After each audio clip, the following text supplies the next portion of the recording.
नमस्कार। अंतःपुर के कानाफूसी में आप सबों का स्वागत।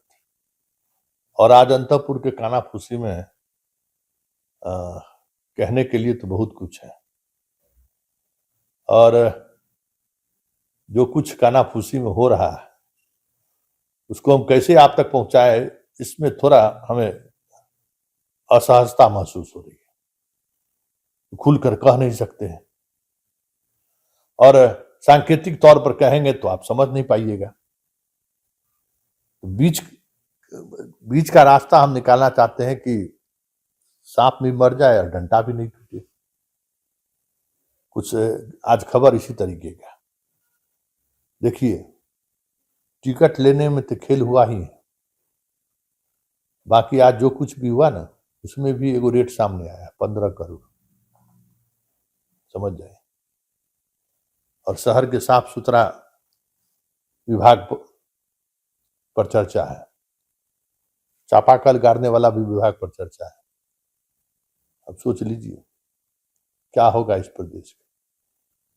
पहले जिला में कुर्सी बिकता था, अब टिकट में कुर्सी टिकटार्थी बिकने लगा। अब उससे ऊपर भी अब वहां भी डील होने लगा है। मतलब समझिए कि दुकान खुल गया है। इस लोकतंत्र का क्या होगा पता नहीं। हमें तो नहीं लगता है कि 100 साल भी हम इस तरीके से इस लोकतंत्र में जी पाएंगे।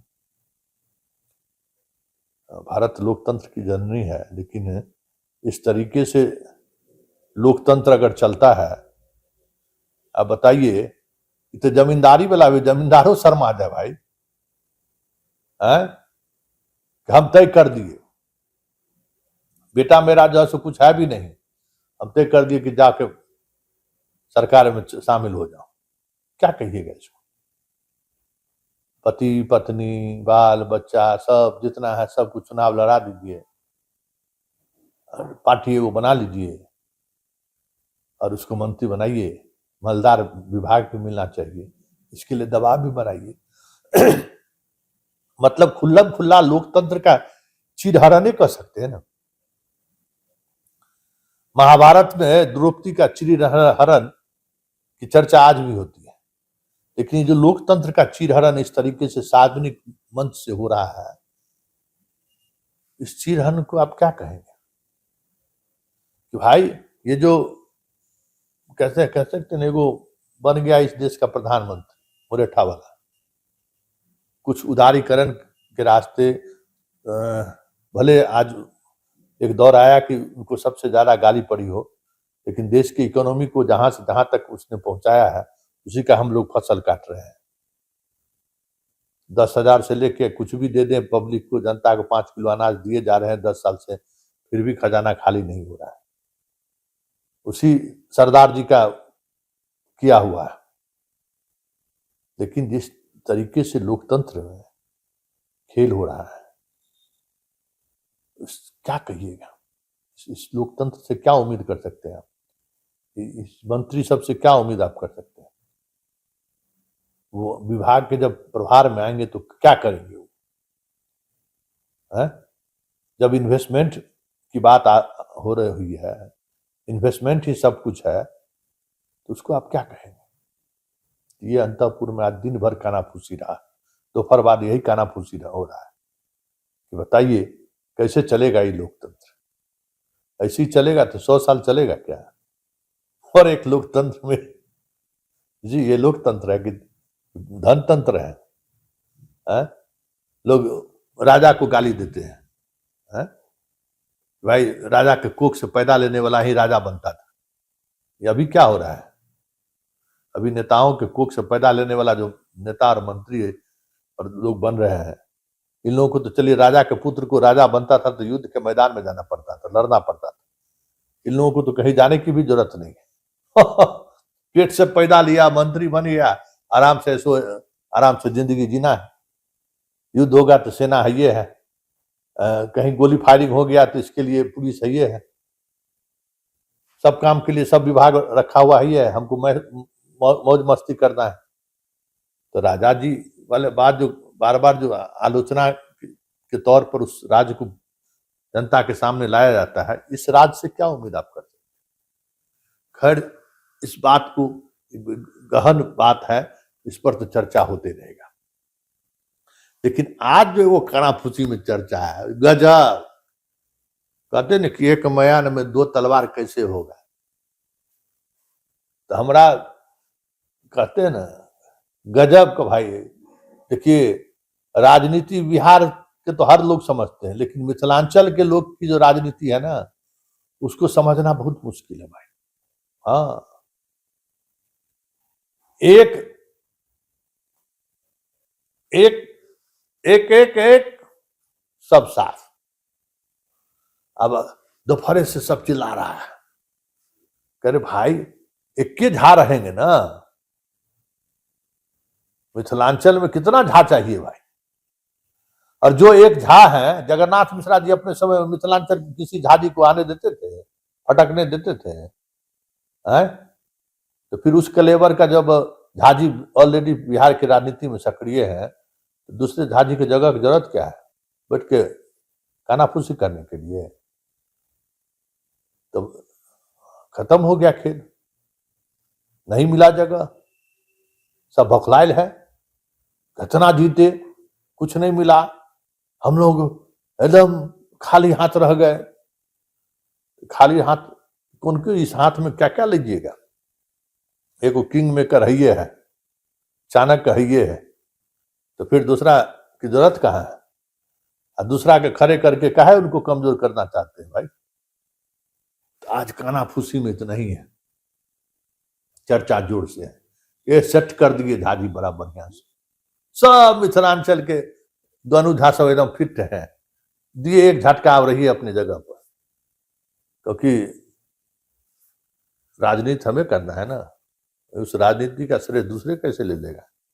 बड़ी चल रहे थे मुंबई या कहाँ कहाँ बैठ के इन्वेस्टर मीट करने के लिए, ऐसा भी हुआ है क्या? है माल महाराज क्या मिर्जा खेले होली, ये चलने देंगे?